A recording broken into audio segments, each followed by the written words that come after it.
Welcome to InDesign Secrets, episode 316. I'm David Blattner, and I'm here along with my co-host, Anne-Marie Concepcion. Hello, David. And remember that InDesign Secrets is the essential resource for all things InDesign, brought to you by the good folks at CreativePro Network. And in today's show, we have a little bit of news. We have an interview with the wonderful Julie Shaffer. This is going to be awesome to talk with Julie. We'll do a little piece on the secrets of the Scripts panel. In our ongoing series. Yeah. Right? Rip open the cover and tell you all about the secrets of the Scripts panel. Yes. I like the way you put that. And then finally, the obscure feature of the week. Eek-eek-eek-eek-eek-eek. We've got the wavy. Wavy is the name. Okay. Wavy. Another one that you came up with. Yep. Wavy actually shows up in two places in InDesign, at least two places in InDesign. One a relatively obvious place, and then one pretty dang obscure. In the wavy panel? The wavy panel, yes. Okay. All right.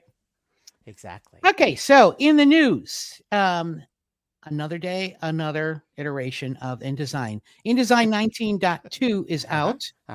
It seems to fix most of the problems people are having with right-to-left text, but be careful. So let us know if you encounter any more bugs as far as that's concerned. Also, this month, Adobe was supposed to be discontinuing their Creative Cloud file sync service. Right. But that's all. Everything else is going. They said February 1st, but I still have it. Do you still have it? I still have it. Yeah. Is it still syncing? There. Maybe it's just sitting there. That's possible. Although I do see it in the Creative Cloud app. There's still a little file section in Creative Cloud app. So at some point it's going to disappear. A lot of people got nervous. Like, this means, is Creative Cloud Libraries going away, or is what's going away? No, it's not that. It's a very small piece of Creative Cloud, which a lot of people never even knew was there. Yeah. And only a few people actually use. It's kind of like the Dropbox service or OneDrive service of Creative Cloud. I have encountered some people who rely on it quite heavily. Yeah. Which always surprises me, but yeah. Anyway, that's going away. So, I mean, it's not going to delete files from your hard drive, but if you have anything still sitting that's only in the Creative Cloud file server space and is not synced locally, then you're going to lose that. So they've been talking about this for months. Hopefully it doesn't hurt anybody. But I think the business accounts are supposed to expire. They're supposed to go away in October. Oh, right. So some people maybe, I don't know. At some point they're going to go away, but it's just the synced files service, the thing that's on your folder that has some files on it that syncs to the cloud, the Creative Cloud, and that can sync to other Creative Cloud installations. Anyway, that's going to be going. That server business, they just like, didn't they have something called file version or version queue? Use some sort of cloud service. That was like 200 years ago. I know. I still miss it. Okay, let's talk about something happy. Yes. Online events. Woo! Yes. We're going great guns at CreativePro. The Presentation Design Conference, which is online only, is coming up March 6th to 8th this year, 2024. Yes. You can learn more about these, by the way, at creativepro.com/events. All the details are there. But also, I'm excited about a new one, the InDesign and Long Document Summit, which is only one day, one track, April 5th. But Julie, the person we're going to be interviewing with today, is one of the speakers there, and she is phenomenal. It comes with templates, scripts, all sorts of goodies. If you use the code CP Secrets, you can get $100 off any multi-day pass, or even the one-day long InDesign and Long Document Summit, which is a good deal. It's a great deal. If you're a member of CreativePro, which is not that expensive every year, you get even more. You get more off than that. I know. It's kind of I don't know if this makes any business sense. We're going to have to end up paying people to come to that Long Docs one-day conference. I don't know how much business sense this makes, but basically, if you become a member of CreativePro, which is like $78, and you can, there's discount codes for even off that, then you get even more than $100 off your event. So no, it's a great deal. You might as well just become a member. If you're going to go to an event, become a member and save a bunch of money. That's what it comes down to. So yeah, but if you're not a member, then at least use CP Secrets, and you'll get that $100 off. So it's easy. I mean, that's CP basically $100 off. And that also is good for Creative Pro Week. Any multi-day pass at Creative Pro Week, which is going to be, which is July 8th to 12th in Washington, D.C., and live streamed as well. Yes. So yes. It's always a ton of fun. Okay. And then what's up with Creative Pro Magazine? Creative Pro Magazine is doing some amazing articles, all kinds of good stuff. We did a presentation design issue, kind of warm up to the presentation design conference, online conference we're doing. But in March, when you're listening to this, probably, you're going to love this thing about on-demand printing. This is an area a lot of people are finding themselves wanting to create a small book, either a photo book or a novel or a magazine or something for their company. Yes. It's not just for personal stuff. A lot of people are wanting to create, I need 100 books for my company to give to all the salespeople. Yeah. What service should I use? Well, there's a bunch of services out there. So Maya Lim went and tried them all. Neat. And, well, probably not all of them, but she tried a bunch of them and has written up this great article. I can't wait for this. And when is that going to appear? That'll be in the March issue of Creative Pro Magazine. So March 1st, excellent. It'll be there any minute now. All right, that's wonderful. Yeah, good stuff. So remember, I mentioned Julie Shaffer. She's going to be speaking at the Long Documents one-day online event, and also at Creative Pro Week, all about InDesign and how to be really productive and use all the pro features in InDesign, as we know and we always want. And we have her here. Yeah, that's right. Just outside the studio. There you go. She's finishing her coffee. Here she comes. Here she comes. All right. I'm very happy to welcome Julie Shaffer to our high-tech studio this morning. Julie, it's so great to meet you. You know, I've only seen you. I don't think, have we met in person before?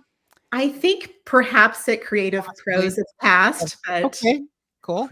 Well, Julie is an InDesign expert and an expert in many other areas of creative design. She has her own design studio and she has lots of accolades, and we are very excited to have her here. Thank you, Julie. Thank you for having me. I'm thrilled. You know, I feel like a longtime listener, first time caller. So neat. That's cool. I love that. I love that. So, Julie, you've been speaking at a couple other Creative Pro events for the past couple of years, and people love the content you're sharing. You're also going to be speaking at upcoming events, the InDesign and Long Document Summit, and also Creative Pro Week. You'll be in DC at Creative Pro Week this year. That's going to be awesome. Really looking forward to that. But I'm curious, before we talk about those things, what brought you to this point? I mean, you have been doing InDesign for a long time, I know, and other tools. You're also, I'm going to mess up the name, that a certified professional services, I can't even say it, marketer, a CPSM. Yes. Which, tell me, let's start with that. What the heck is that about? Yes, thank you so much for asking. So I am active in the professional services marketing space. So that is marketing for architects, engineers, and construction firms primarily. Yes. AED, I think. AEC. AEC. Yes. So there is an organization called the Society for Marketing Professional Services. Yep. That is an international organization with chapters all over the US and one in Toronto. And through that, I've been a member of that for many, many years. And then after so many years of experience and things, I was able to qualify and test for that certified professional services marketer certification. So what's the test? What kind of questions? Or is it a physical test? Do you have to lift heavy objects? Or there's weights, there's running, there's all kinds of there's 6 main domains of practice in this industry. So it's really about what we know about market research and doing proposals. That's really my main area. Project management, client things like that. Yeah. So we just have to kind of have worked in this space for a long time, and then we study for it, and it is an actual like multiple choice test. Like, It's, Wow. so because you have all this background in the AEC market, and Right. you're primarily in proposals, you're saying, Right. so that is you're doing all kinds of long documents, from probably medium size up to crazy long documents, right? Yes. Most of ours are more manageable. We do a lot of municipal type pursuits. So for cities and agencies, those tend to be 20, 30, 50, 100 page type documents. Okay. I've done a few of the really, really big ones that, my client had to rent a U-Haul to deliver the 5 copies that the owner required. Oh my gosh. So done some of those, but definitely the bread and butter is all around those 20, 30, 50 page proposals. And what tools are you using in InDesign that help you build those kind of proposals? Styles. If you hear nothing else, listeners, styles. Paragraph styles by far. Because of the nature of the work that's really interesting, we tend to create, I'm going to call them Frankenstein InDesign files, because we're grabbing previous stuff. We're looking at, I did it 6 months ago over here, and I had a really great thing a year ago over there. So we just collect all of this into this Frankenstein InDesign file. And if you're not using styles, it's just a mess. You can imagine what that could look like. Yeah. Are you doing these proposals for your clients, or are you teaching them how to do the proposals, or both? Both. I actually do both. So I have a team. My team does them. We all do them for clients, depending on, it could be we're the only marketing resource they have, or in some cases they're just too busy and outsource it to us. But I discovered years ago that a lot of marketers really struggle in using InDesign efficiently. And that's the name of the game for what we're doing, because these things are 2-week turnarounds, often 3 weeks, maybe. Yes. So just doing it, let's teach them to use it efficiently in the things that we can control within the file, and let the rest of it, let them have time to really focus on the other things that need to go into them. So styles for sure is the big thing that's going to help your automation in any kind of long document. But you're actually not going to be focusing just on styles. You're talking about styles plus other stuff at the upcoming InDesign and Long Document Summit. What are you going to be covering there? So because of the Frankenstein style of how these documents end up, I'm covering a cleanup. What happens when you have this file and now your styles panel is just, who knows what's going on there? You have all kinds of chaos happening. Bolts coming out of some styles names. Yes, just all kinds of things.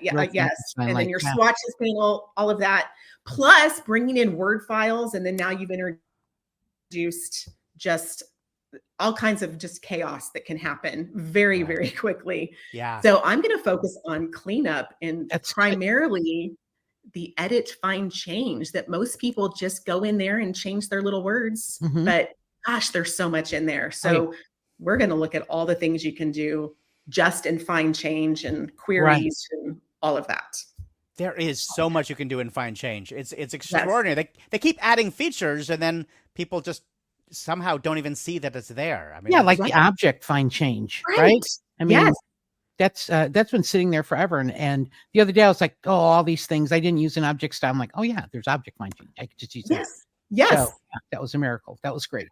Oh, for sure. That's one of my favorites. That's one of my crowd favorites. That's cool. Is the ability to find change by object. I have a lot of overlap in my career with you, Julie. I've presented at a bunch of SMPS I want to say chapters. Chapters, and live too.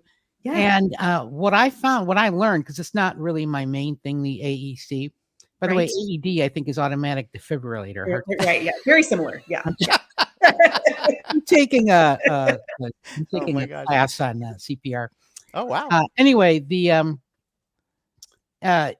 what I found is that sometimes the clients who ask for the proposals are very strict in how the proposal should look. Like you can only use Helvetica, or, every figure has to have a caption. The bios of the principals have to be laid out in such a way. which took me by surprise because I was like, why can't we just use this and like let's use a rule above to give them things some space? Oh no, we can't use rules above. Do you find that, or are they just fighting me? Oh my goodness, no, they are very, very prescriptive, and that's what makes it so challenging because the one I just grabbed from was one that was a 1-inch margin with Arial 11 point, but I'm putting it into a Times New Roman 12 point. They're very, very prescriptive, and you have to follow what they're asking for. What is the reason they're so prescriptive? Are they trying to like when you're auditioning for a musical for an instrument, they put you behind a screen so people can't see what you look like and they just hear that? Are they trying to make every proposal look the same and not be swayed by nice design versus stupid design? We like to try to have nice design, but a lot of it is the pre-screening. A lot of these agencies get sometimes hundreds of submittals. So it is nothing for at least in my market. I'm in North Texas, and the agencies around here get dozens sometimes of submittals. So it's really a way that they can properly compare the proposals and look at them, apples to apples. Wow. So I would have a real problem with that. I would be like, no, we're doing the whole thing with papyrus. Just to make people crazy. As Comic Sans. Yeah. I mean, just I like hobo. Hobo is good. That's a good one. That would be nice too. It's a little bit of an anti-authoritarian streak of myself, but clearly, again, styles then to the rescue. Styles and fine change, because you're constantly having to clean and manipulate these files, these InDesign files, to get them just right. Constantly. How about collaboration? When you're teaching, is it just one person who's gathering everything, or are there multiple InDesign users working on the same proposal? Yeah, so a little bit of both. So a lot of times we're working, and I'll say we as if I work in an engineering firm. We're working with our own technical experts, so they're not InDesign users at all. And we might have parts of it that other marketing coordinators are helping with for different sections. If it's a really big one, we might be working with other consultant firms that are teaming. So we're working with those marketers. How do you coordinate that? It's with really fancy compliance matrices and things where we have a coordinator that really manages who's doing what and by when. So then for me, as kind of the main coordinator, then I'm taking all of that, and sticking it into my InDesign file. In some ways, I mean, that's ultimately what InDesign is, right? InDesign being the aggregator, it's all about taking the PDFs from the engineers and the old files that have to be imported. I would assume you have to bring in a lot of old PDFs and lay them out, all of that stuff. And it's all coming together in InDesign. I love that. That's one of my favorite things about InDesign itself is it's where it all comes together. Yes, same. And just, the place multi-page PDF script, man, that blows everybody's brain when I show that. So yes. That's incredible. That's incredible. Well, so you are going to be talking about styles at CreativePro Week in DC. Yes. And also another important feature having to do with structured documents, right? What's that? Tell us about that. Yes. So in CreativePro Week, I'll be talking about styles, layers, and table and cell styles. Everyone's favorite. Table and cell styles of really dissecting how can we make that sort of kind of make sense. So we'll really look at those. But also, I just love layers, especially for what we do, and the different ways that we can use layers just to make our layout even easier. So I'm excited about showing those. It is funny how styles. Can you share one of your favorite tips for using layers? Sure. Yes. So one of them is, because of the nature of a proposal, we often have to have a lot of forms with disclosure statements that need a signature. And we'll have, an electronic submittal that can be an electronic signature, like a ping. And then they need a hard copy that requires a wet signature. Okay. So I've created a layer just for the signature so that we'll stick all the little electronic ones on that layer, then hide it. Yes. Print the document so they can go sign it, unhide the layer, and then it's ready for electronic PDF. Ooh. So that is just a little thing, but a lot of people are like, yes, because they're trying to scan things back in. Oh, yeah. So just a little thing. I like you that. ever- Using layers. Do you ever play with, instead of using layers, do you ever play with conditional text for those kinds of multi-purpose documents? Yes. So I discovered I really like conditional text. A lot of the marketers that I work with and other firms and things, if they don't know to go look for it, they don't know it's there. Yeah. And so we run into some issues of where I'm like, it was already in there. Yeah. So they just don't know. And so a lot of it use that. It really helps us That's manage, interesting. some of those bigger resumes and things. I would love for InDesign to have some kind of feature where when you open a document, you just get this like a pop-up window that says, here's how I made this document. And I mean, I'll sometimes put that. I'll actually do instructions on a layer, and I just, like an instructions layer. But I just like that to be built in, not in the document, but just as a pop-up, alert, like an alert. Right. Yes. Don't forget to look at conditional text. Like the one that Chris from Rohiko wrote for notes, because I was complaining about that at a CreativePro week one year, and he wrote one that when you open it up, if there's any notes in the document, it comes up like this and said, "There's notes here. Jump to the first one." Right? Yes. That was so great. That was so great. I'll have to find that one again. I wonder if that still works. Yeah, it does still work. It does? Yeah. Yeah. Ooh. Oh, very good. Okay. We'll put a link to that in the show notes then for sure. Maybe he can write another one for conditional text. That's a great idea. That would be wonderful, honestly, because that's the biggest hurdle for using them is people don't know to go look for it. Right. Or even layers. There's stuff on a layer that's hidden right now. Don't forget. So any of that kind of stuff would be really helpful. Yeah. This is great. These are, Julie, it's so great to have you on to share some of your insights on creating long documents. I'm really looking forward to seeing your session on cleaning up documents for the Long Document Summit. That's going to be awesome. It's so important. Oh, yeah. And then we get to hang out in DC. That's going to be fun. I'm excited. Yes. Well, I just love everything that you guys do. So this is fantastic. Thank you so much. Thank you so much for getting really great information out there. Yes. It's so important to get good InDesign information out there in the market. So thank you for everything you're doing there. Thank you. Thank you. Talk to you later. Great. Bye-bye. That was awesome. That was so great. That was really good. Oh, I can't wait to see her. That's excellent. That is going to be really fun. Okay. We're going on. We're going on to this topic of today's podcast is secrets of the scripts panel. You know, we should have some sort of sound effect for that. Sound effect. Yes. Like a door opening up, like secrets of the scripts panel. We should. Right. We'll work on that. Panel. Why the scripts panel? Because we didn't have a whole lot of time and there's not that many. But there's a few. I have the scripts panel permanently at the bottom of my dock in my custom workspace. For because sure. I'm a scripts freak and I use them all the time. If you don't have it open at the moment, you can always find it under the window menu. Go to Utilities, choose Scripts, and you'll see 3 folders: Application, Community, and User. And let's just get this out of the way. Anything that you see in the Application folder, specifically the Samples folder, these are the scripts that come with InDesign, and they're there for everybody. Most people just look at the JavaScript folder because JavaScript scripts are cross-platform. And you can play around with those scripts. We've talked about lots of those, and there's articles on CreativePro. Then there's Community, which they just added a couple of versions ago. They asked independent script developers to submit scripts for free for this folder. So you have some really useful ones there, like breaking up text threads. So good. Unicode injector, which I use 4 times a day. There's good reasons to use that. Okay. In fact, we'll put links in the show notes to how to what's in the application folder. Give you a rundown. What's in the community folder, and that in that Unicode injector, which sounds really obscure, but it's wonderful. There's actually some incredible things you can do with that. So, all right, we'll put links on that.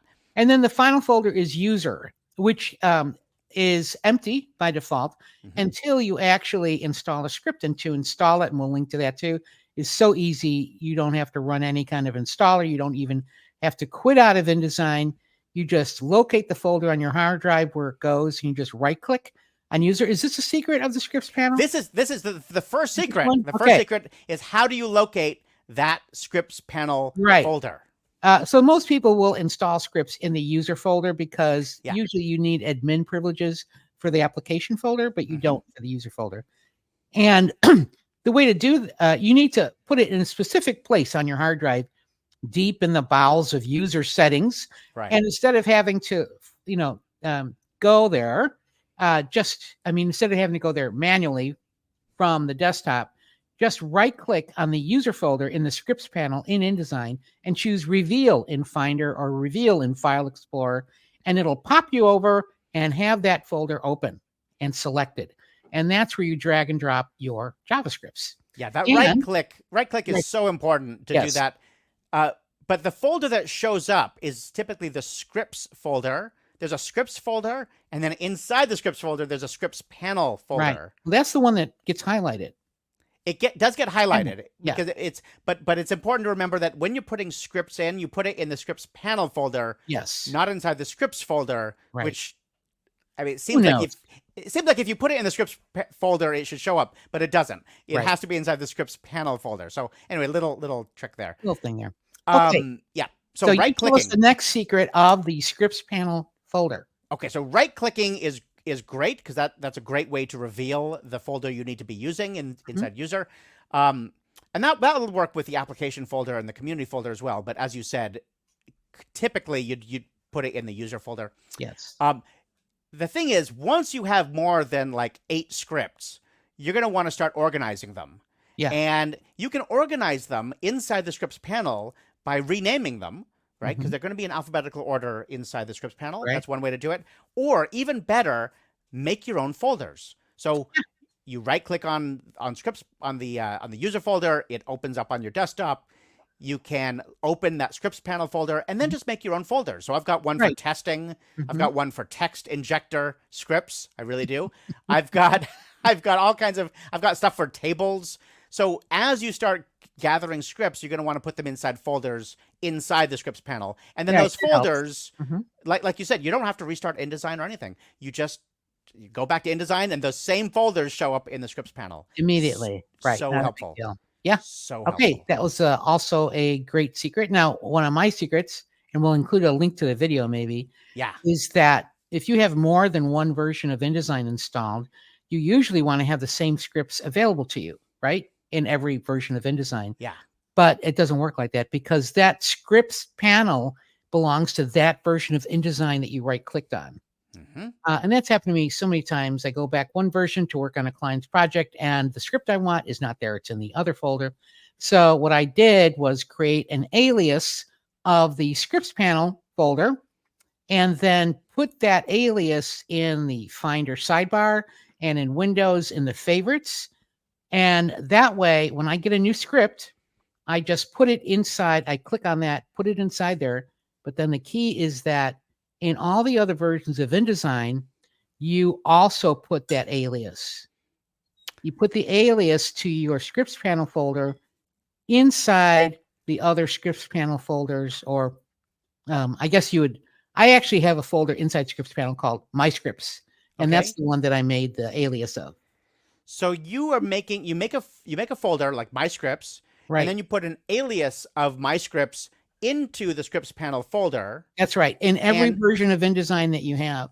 And InDesign will see, and I assume this works with a shortcut on the same thing, right? On Windows, it's a shortcut. That's right. So InDesign sees the alias or shortcut, and it says, oh, I'm just going to grab, it shows up as a folder, basically. So you can open it and get to all the same scripts. And here's, some other little thing there is that the idea is that when you then install the script into your alias, it will automatically populate all the versions of InDesign. Sure. So I usually put the original, all of the actual scripts in the My Scripts folder somewhere else. I actually just put them, up a level or 2 levels in my user settings folder. And then I make an alias of that and put that right back where I got it from. Gotcha. So all of my InDesign script panel folders contain aliases to the parent script panel. For the parent or the master. The master, yes. One of the reasons I love that is, let's say you uninstalled InDesign. Something's not working. I'm going to uninstall InDesign, totally get it off, and then I'll reinstall it. Well, you're going to lose it. You may end up losing a bunch of stuff. I don't know if it deletes your scripts panel. That would really Oh, suck no. if it did. But you want to just be careful. Like if you had to move, if you had to go to a new machine and you want to move everything to a new machine, Great. you know, having everything in that one folder, the My Scripts folder, that's brilliant. I think that'd be really, really helpful. Oh, it's been a lifesaver. So yeah. Okay. Love it. Okay. That's 3 big tips. 3 tips. Not really. There's some really obscure stuff about the scripts panel, but organizing it, I think, is the #1 thing. Really making sure that stays organized. And remembering, this is not a scripts panel tip necessarily, but remembering, I think we've talked about this before, you can apply keyboard shortcuts to scripts. We'll put a link to that.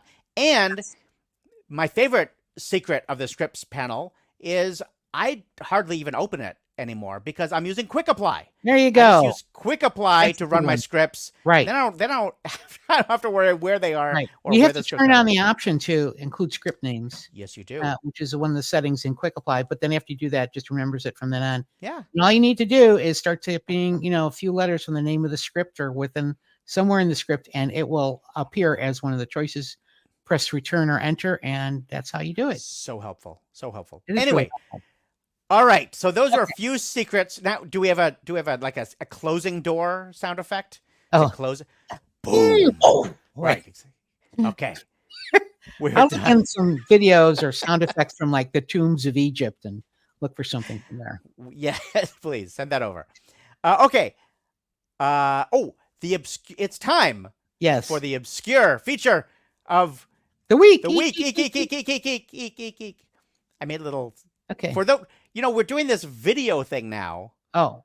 Right. I mean, we're actually putting this. Right. Right. It's We're not recording just audio. it as we're talking. We're recording the video as well. Right. So I made a little subtitle that says, anyway. Oh, look at that. For people who are looking. That's right. See. Eek-eek-eek. Okay. Okay. What are we doing? Okay. Oh, wavy. All right. So I'm going to guess. Okay. You did this one, right? Yep. And I just saw it for the first time like half an hour ago. Okay. All right. I would guess, is wavy the name of a stroke? It is. I got one. It is the name of the stroke. As I said earlier, wavy shows up in 2 places, at least 2 places I can think of. Right. Name of a stroke. The wavy stroke. So it's the type in the type drop down, right? In the type. It's funny when you said type, I thought you meant text. No. Not text, but yeah, the type drop down in the stroke panel. In the stroke panel. Or the properties or the control panel. Yes. Where is? So where's the? Oh, there it is, way down there at the bottom. Mm-hmm. Is that new? No, it's been there for a zillion years. Wavy, and then I have right slant hash. Do you have that? Yeah. Why are they that's obscure there like that? Anyway, wavy. Okay. You can look at the hash. You can get into hash later on your own time. Okay. The second use of wavy is far more obscure, and most people never see this. Okay. I'm going to guess that it is in. Is it one of the things on type in a path option? No. Is it in conditional text? Yes. Ding, ding, ding, ding, ding, ding, ding. All right. Conditional text. We were just talking about conditional text with Julie. Oh, that's right. Right. This is one of those things. So when you make a condition in conditional text, like let's say you're making an InDesign document for English and French. So you can make an InDesign document in English, and then you can create a new condition called French, and you can show English or French. It's one of those cool things. Well, it's usually, instead of doing a whole layer for English and a whole layer for French, you have one layer for text. Yeah. And you select certain things, like let's say dollar amounts. In one, they are in US dollars. But if you also want to put in francs, right, French dollars, then you would make a condition. Yes. And then so that you can hide the English and just show the French, hide the English, instead of having to do 2 different layers of the entire thing. It's for when you want sort of like mini layers inside. Or what a lot of people just have 2 different documents. They've got the English document and the French document. Right. And that's worse. Just put it all in one document and use conditional text. It's so helpful. Now, when you make a condition, you can change the indicator inside that. I don't know. I'm going to have to open this up again. doohickey that lets you know in normal editing view Yes. that this text has a condition applied to it. And so there's a color. There's two aspects of the indicator or doohickey in the, Yes. There's two aspects. There's color of it, and there's what form does it take? Is it straight? Is it dashed? Or is it wavy? Hey. Oh, I see. Wavy. Straight, dashed, or wavy. Okay. Wavy, exactly. Mhm. So Is that's it one of the he, him, options. they, their? Which one? Okay. Exactly. Okay. Wavy that's where Yeah. wavy lives, is All inside right. the condition. Wavy. Okay. Wavy condition.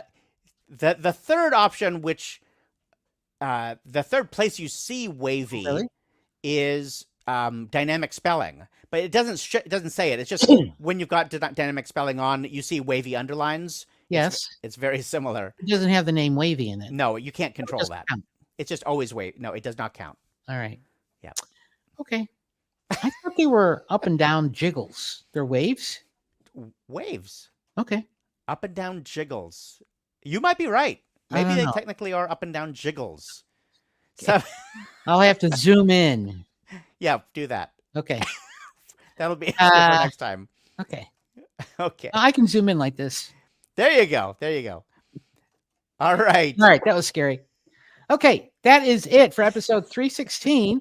Be sure to check out our show notes on our blog at creativepro.com, where we'll have links to all the places that we mentioned. And we'd love to hear what you thought of the show. Leave a comment in our show notes, start a topic on the InDesign Secrets groups on either Facebook or LinkedIn. And until we meet again, this is Anne-Marie Concepcion and David Blattner for InDesign Secrets. yay!